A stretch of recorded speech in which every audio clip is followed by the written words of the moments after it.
네, 반갑습니다. 안녕하세요. 라이브 방송을요, 주마다 좀 정해진 주제를 가지고 Q&A 세션을 되도록 많이 해보려고 합니다. 어떤 주제에 대해서 많이 묻는 질문, 또 추가로 질문을 저에게 해주셔도 좋고요. 다음 주 주제에 대해서도 제가 좀 어나운스를 해드릴 거예요. 그러면 그 주제에 맞는 내용으로 질문을 보내주시면 다음 라이브에서 답변해드리는 걸로 할게요. 첫 번째는 질문이 이렇게 나오네요. 한국에 거주하는 미국 시민권자인데 연방세와 주세금을 계속 내야 되느냐라는 그런 질문입니다. 이런 경우 종종 있죠. 뭐 한국에 역이민을 가는 상황들이잖아요. 그리고 이게 아예 뭐 은퇴하고 가는 경우도 있지만 그렇지 않고 본인이 어떤 비즈니스 때문에 가시는 분들 계시단 말이에요. 뭐 한국에서 뭐 좋은 일자리가 있어서 뭐 다시 들어가시는 그런 상황이 되겠죠. 그러면 그런 분들이 한국에 갔을 때 어떻게 내가 이 세금을 미국에 대해서 내야 되느냐, 그리고 또 내가 시민권자일 때 더더욱 그런 부분들이 또 어떻게 결정되는지 궁금할 텐데요. 구체적인 내용으로 보면요, 작년에 한국에 들어와서 회사를 다니고 있습니다. 뭐 올해야 뭐 작년에 미국에 거주한 기간이 있으니 주정부 세금을 낸다 치더라도, 이 말은 22년도 거를 이제 23년에 신고할 때 거의 뭐 내가 거주하던 주에 그 기간이 있으니까 주정부 세금을 내더라도 이제는 미국의 생활 기반을 정리하고 들어와서 미국에 아무것도 없다라는 거죠. 그리고 한국에 뭐 여러 가지 뭐 경제 활동을 하는 거잖아요. 가족들도 다 같이 왔다는 얘기죠. 그러면 연방 정부 세금 말고 주 정부 세금도 계속 내야 하는지요가 질문입니다. 이분은 일단 연방 정부 세금은 내야 된다는 거를 알고 계시는 분이에요. 일단 어느 정도 이 세법에 대해서 날리지가 있는 분이라고 할 수 있겠고, 그런데 이제 궁금한 거는 주정부에 대한 세금이죠. 연방 정부에 대한 부분은 아마 두 번째 질문이 있어서 요거를 두 번째로 다루고요. 주에 대해서 일단 이분은 궁금해 하시는 거죠. 예컨대 뭐 캘리포니아에 거주하시는 분이라고 칠게요. 뭐 이분이 그렇게 얘기하진 않았지만, 그러면 사안은 내가 미국 시민권자로서 한국에 들어가서 이제는 나의 거주지, 나의 거처가 한국이 된 거죠. 그랬을 때 세금 신고를 할 때 미국 주정부에 대해서 내가 그 전까지 거주했던 주에서는 어떻게 신고해야 되느냐인 거죠. 중요한 건 뭐냐면요, 근본적으로 우리가 알아둬야 될 부분은, 생각해야 될 부분은 미국에서의 거주자냐 비거주자냐를 따지는 데 있어서요, 연방세법상의 거주자의 판단의 기준과 주정부에서의 거주자 판단의 기준은 서로 독립적이다라는 그런 내용입니다. 연방정부에서 내가 예컨대 거주자가 된다 해서 내가 미국의 어떤 한 주에 반드시 거주자가 되라는 법은 없는 거예요. 아주 극단적으로 얘기를 한다면 내가 미국 시민권자인데요, 역이민에 가서 수십 년을 살았다라고 칠게요. 아주 극단적인 경우이겠죠. 극단적이라기보다는 좀 설명을 돕기 위해, 설명의 이해를 돕기 위해. 그러면 이분이 그 전에 20년 전에, 30년 전에 살던 주가 뭐 뉴욕이었다라고 칠게요. 그러면 이분이 시민권은 포기 안 했는데 계속해서 한국에 살면서, 그러면 이 사람이 뉴욕이 거주지라고 할 수 있을까요? 아마 짐작할 수 있겠지만 그렇지 않죠. 무슨 얘기냐면 주에서의 거주지 요건이라는 것은 연방에서 내가 어떻게 보느냐와는 사실은 무관하게 본다라기보다는 독립적인 기준에 따라 따진다라는 얘기죠. 그래서 기본적인 그 컨셉 하에서 그럼 어떻게 따지느냐인데요, fact and circumstance라고 합니다. 물론 별로 좋아하는 그런 표현은 아니에요. 저도 그렇게 좋아하는 표현은 아닙니다만, 왜냐하면 뭐 이럴 수도 있고 저럴 수도 있고라는 그런 해석으로 이어질 테니까. 그럼에도 불구하고 기본 규정이 그렇다는 건 어쩔 수 없는 거니까요. Fact and circumstance다. 결국 내가 한국에 들어가서 살면 내가 한국에 직업이 있다거나 내 immediate family member, 나의 가족 구성원들, 배우자, 자녀들이죠. 그리고 내 직장, 방금 말씀드린 거고요. 내 집, 내 차량, 내 의료보험, 내 크레딧카드, 나의 소비활동, 나의 기타 경제활동, 이런 것들이 어디를 위주로 발생하느냐를 가지고 따진다는 거죠. 앞서 제가 극단적인 사례라고 얘기한 데에서요, 뉴욕에서는 이제 뭐 없을 거 아니에요. 그렇죠? 그리고 대부분 모든 것들이 아마 한국일 거란 말이죠. 그렇다면 나는 미국 시민권자로서 연방세법상 미국의 거주자임에도 불구하고 그와는 무관하게 뉴욕에서는 더 이상 나는 거주자가 아닐 거란 말이죠. 비거주자란 말이죠. 같은 얘기일 텐데요, 결국은 이분도 지금 궁금한 것이 22년도에 들어간 거죠. 22년 말에 들어갔겠죠. 22년도까지야 뭐 어쩔 수 없다 쳐도 앞으로 23년, 24년에 대해서 쭉쭉쭉 돌아올 계획이 없다라는 거죠. 본인이 원래 거주하던, 직전에 거주하던 주에서. 그렇다고 하면 at one point에는 내가 비거주자라고 얘기할 수 있을 것이다 이고요. 이분 같은 경우는요, 아마도 앞서 말씀드렸던 여러 가지 팩트 앤 서컴스턴스 따지는 그 항목들이 있었잖아요. 지금 말씀드렸던 그런 것들로 미루어 봤을 때 결국 나에게 유리하다기보다는 나의 팩트가 한국에 더 근접하다라는 것을 보여줄 수 있는 것들이 객관적으로 증빙이 된다라고 했을 때 바로 22년 말 또는 23년부터 비거주자라고 얘기할 수 있을 거예요. 그런데 이제 여기서 아리까리한 상황들이 있을 수 있겠죠. 언제냐면 내가 단기로 가는 경우예요. 또는 단기, 장기에 대한 그런 것 없이 일단 가보는 그런 상황이죠. 그러면 특히 이제 과세 기준이 높은 주에서는 이런 것들을 더 유심히 볼 거란 말이죠. 왜?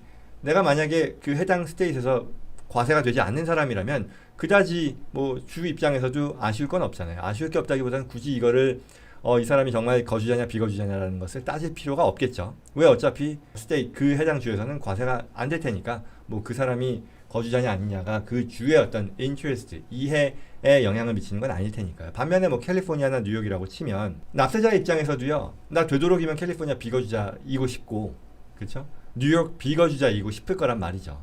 그리고 과세 당국 역시도 이런 것들을 남용해서 비록 일시적인 부재인 거죠. 잠깐 떠나 있는 것임에도 불구하고 저 비거주자로 하려는 것 아닌가라는 것을 확인하려고 할 것이고요. 결국 이게 싸우는 그런 상황이죠. 나에게 유리한 팩트 또는 나에게 불리한 팩트를 줄이는 그런 노력을 하게 된다는 거죠. 그런데 제가 드리려는 얘기 뭐냐면 기본적인 규정은 팩트 앤 서컴스턴스인데요. 서컴스턴스를 가지고 내가 싸운다라는 게 해석일 텐데 이런 게 하나 있긴 있어요. 뭐냐면 주마다 부르는 이름은 다른데요. 이걸 뭐 세이프 하버 규정이라고 부르기도 하고요. 따지기 어려우니까 요지는 내가 거주자냐 비거주자냐라는 것을 어떤 팩트를 가지고 따지는 게 곤란하니까 이것만 지키면 오케이 그 주정부에서는 당신 비거주자라는 거 인정해 줄게요 라고 하는 그런 세이프 하버 규정이 있는 주들이 있어요. 캘리포니아가 그 중에 하나이고요. 그래서 캘리포니아 같은 경우는 내가 어떤 사업활동, 근로활동을 이유로 떠나야 하는 상황이었고 그 말은 아마도 뭐 고용계약서나 이런 것들을 토대로 떠났다라는 얘기겠죠. 그리고 1년 반 동안 캘리포니아의 어떤 너미널한 수준의 체류를 제외하고는 돌아오지 않았다라고 하면 떠나는 그 시점부터 비거주자라는 것을 인정해 줍니다. 그래서 오늘 조금 더 큰 내용을 말씀드린 거긴 한데요. 이분의 질문에 대해서 회사로 갔단 말이잖아요. 그 한국의 회사 고용으로 간 걸로 보여져요. 그리고 이분이 아마도 그 날짜가 546일인가 할 텐데 그게 아마 1년 반일 겁니다. 그래서 1년 반 동안 그 한국에 이 고용으로 인해 가서 거주해야 되는 그런 상황이라고 하면 그리고 그 기타 뭐 조그만한 어떤 이것저것 뭐 무형 자산으로부터의 소득이 뭐 20만 불 이하여야 되고 뭐 이런 룰이 있는데요. 그런 것들은 좀 굳이 논의하지 않는다 치면 이 큰 두 가지를 충족했을 때 비거주자, 넌 레지던트로 인정을 받게 된다라는 거고요. 그래서 그때는 비거주자가 되면 뭐다? 그 주의 원천이 되는 소득에 대해서만 과세가 되니까 이분은요 이제 한국에 가서 경제활동을 하고 근로활동을 하고 거기서 소득을 얻는다라고 하는 것은 한국의 원천, 한국의 소스가 있는 소득을 버는 거죠. 캘리포니아하고는 상관이 없는 거잖아요. 또는 뭐 그 주, 원래 출신 주와는 상관없는 게 되잖아요. 그러니 세금을 안 내도 된다라고 볼 수 있겠죠. 그래서 이 부분이 우리가 한국에 갔을 때 주 소득세를 어떻게 부담하는지에 대한 논의였습니다. 자, 그 다음에 뭐 두 번째라기보다 이어지는 건데요. 역시 한국 거주 미국 시민권자인데 게시판 질문 중에 서로 뭐 다른 질문이긴 한데 비슷해가지고 제가 하나로 묶은 거예요. 한국 거주하는 미국 시민권자 세금 보고할 때 얼마부터 세금을 보고해야 하나요? 라는 그런 질문입니다. 남편과 결혼해서 둘이 합친 수입이 25,900이 넘지 않으면 안 해도 되는 건가요? 라는 질문이요. 사실 이게 뒤에 또 질문이 나오긴 하는데 우선 해외에 거주하시는 분에 대해서는요. 두 가지 요건이 있다고 보면 돼요. 하나는 25,900이라는 것도 맞는데요. 이거는 이 해외에 거주하기 때문이 아니라 기본적으로 내가 그 해에 버는 소득이요. 스탠다드 디덕션보다 더 낮은 금액이라고 하면 예컨대 금년 같은 경우 아마 12,000 몇백 불일 거예요. 13,000불이 채 안 될 거란 말이죠. 그러면 나의 소득이 예를 들어 뭐 13,000이라고 할게요. 13,000보다 낮으면 내가 어차피 신고를 해봐야 그 표준공제액보다 미치지 않으니까 과세액이 안 나올 거잖아요. 그렇기 때문에 IRS에서는 신고하지 않아도 된다라고 알려주고요.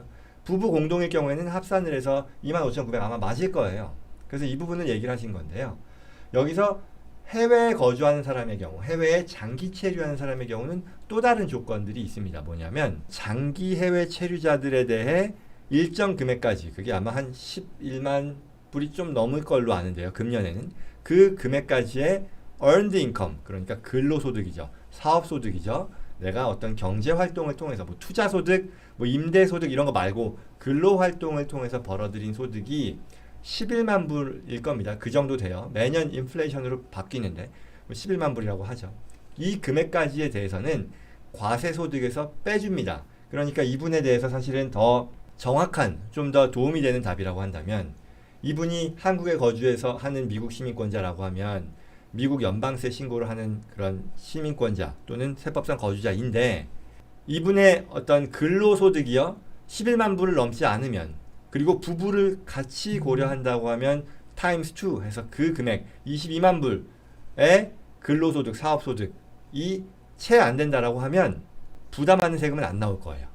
그런데 세금 신고를 안 해도 되는 건 아니고요. 이거는 이 Foreign Earned Income Exclusion, FEIE라고 해서요.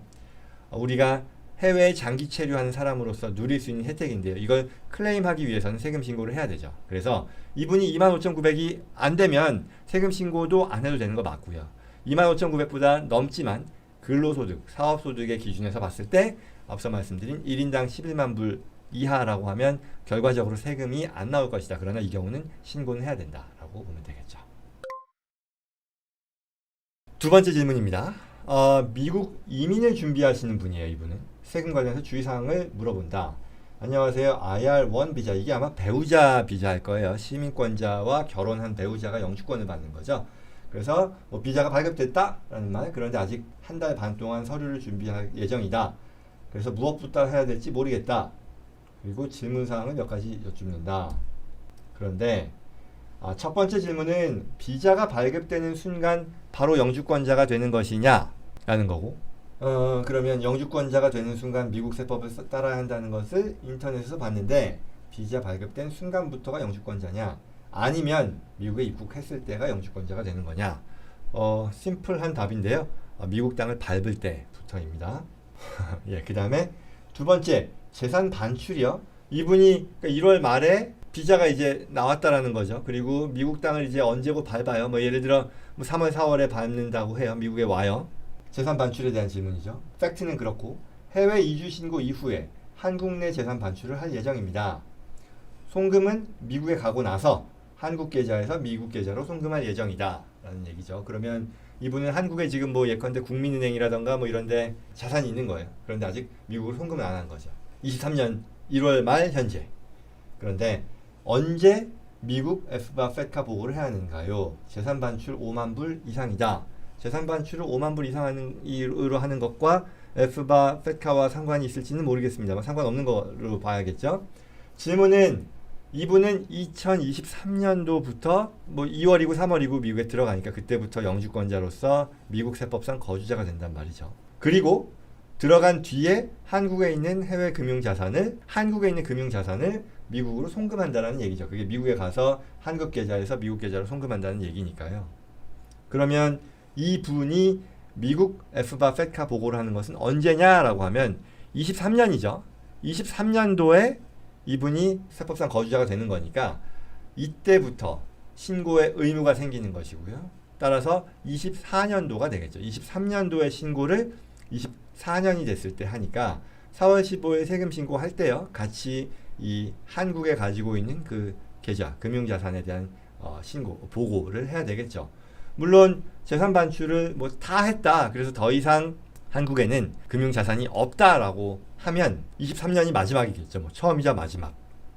왜냐면 내가 23년에 영주권자로서 세법상 거주자가 되는데, 그 시점에는 그러니까 미국인의 관점에서 해외에 자산을 갖고 있는 거니까, 해외에 보고 대상 금융자산을 가지고 있는 거니까 23년에 대한 내용은 24년 초에 내가 23년도에 대한 개인소득세 신고를 할 때 같이 보고해야 되는 것이고요. 그런데 23년도 썸타임에 더 이상 나는 이 해외 금융자산을 안 갖게 되는 거잖아요. 전부 다 송금한다라고 치면, 그러면 24년부터는 나는 해당되는 자산이 없으니까 보고할 의무도 없겠죠. 자, 그 다음으로요, 보험에 대한 얘기인데요. 한국 내에서 생명보험, 실비보험, 암보험을 지불하고 있다. 그리고 해당 보험을 해지하지 않고 가더라도 미국 세금 관련해서 큰 문제가 되지 않는지 궁금하다. 지불하고 있다라는 게 아직 지불을 다 안 했다라고 하면 이게 증여의 문제가 있을 수 있겠죠. 그리고 또한 이 보험 자산에 대해 어떤 소득세에 문제가 있을지에 대한 뭐 궁금증도 가질 수 있을 것이고요. 그리고 해외 금융 자산 신고에 대한 어떤 궁금증도 있을 텐데요. 하나하나 답변을 드린다면 증여에 대한 건 있습니다. 증여는 증여죠. 왜냐하면 내가 내야 되는 보험료를 내가 아닌 나의 가족 다른 분이 내주시는 거니까요. 증여를 받는 건데, 그러나 미국의 관점에서 본다면 아마도 이분의 상황은 한국에 계신 부모님이니까 한국인이겠죠. 미국과는 아무 상관이 없는 분이 한국의 보험을 위해 한국의 그 보험료를 납입하는 거니까 증여의 어떤 팩트는 한국인이 증여자로서 한국에 있는 자산을 미국인이 된 나에게 주는 거니까 미국에서는 이건 보고 대상이 아닌 비과세 거래다라고 할 수 있습니다. 그래서 뭐 한국에서야 뭐 그 금액의 어떤 수준에 따라서 이게 보고를 해야 되는 증여일 수도 있겠으나 미국에서는 아니다라는 거고요. 소득에 대해서도요. 보험이라는 것이 우리가 미국에서도 그렇지만 소득세의 부과 대상은 아닙니다. 그래서 미국에서의 보험과 같은 성격의 보험이라고 했을 때 아마도 같은 성격일 텐데요. 거기서 캐시밸류가 쌓이는 이게 보고 대상은 아니다라는 것이고요. 마지막으로 해외 자산 신고와 관련해서 많이 질문을 받는데, 이 보험 자산이라고 하는 것은요, 이게 성격이 두 가지가 있잖아요. 크게 봐서 하나는 자동차 보험이나 의료 보험처럼 납입하고 나서 별도의 현금 가치가 없는 거, 그러니까 시간이 지나고 나면 완전히 사라지는 거 있죠. 예를 들어 내가 자동차 보험 얼마 냈는데 사고 안 났다고 해가지고 그 기간 지나고 나서 그 돈 다시 받거나 그런 거 없잖아요. 그리고 의료보험도 마찬가지죠. 그거는 그 기간 동안에 어떤 일이 발생했을 때 보험으로서의 어떤 혜택을 보는 거지, 그게 뭐 세이빙의 어떤 개념이 있는 건 아니죠. 그렇기 때문에 그런 성격에서는 현금 가치가 없기 때문에 보고 대상 자산으로 보지 않고요. 그에 반해 현금 가치가 있는 경우요, 뭐 생명보험이나 이런 것 중에 내가 중간에 해지하더라도 일부 돌려받고 현금 캐시밸류가 쌓이는 것들 있잖아요. 이거는 역시 보고 대상 금융자산이라고 보고, 여기서 뭐 소득을 인식하라는 건 아니라고 앞서 방금 말씀드렸죠. 그런데 해외 계좌 신고의 대상이 되는 자산이긴 하다라고 볼 수 있죠.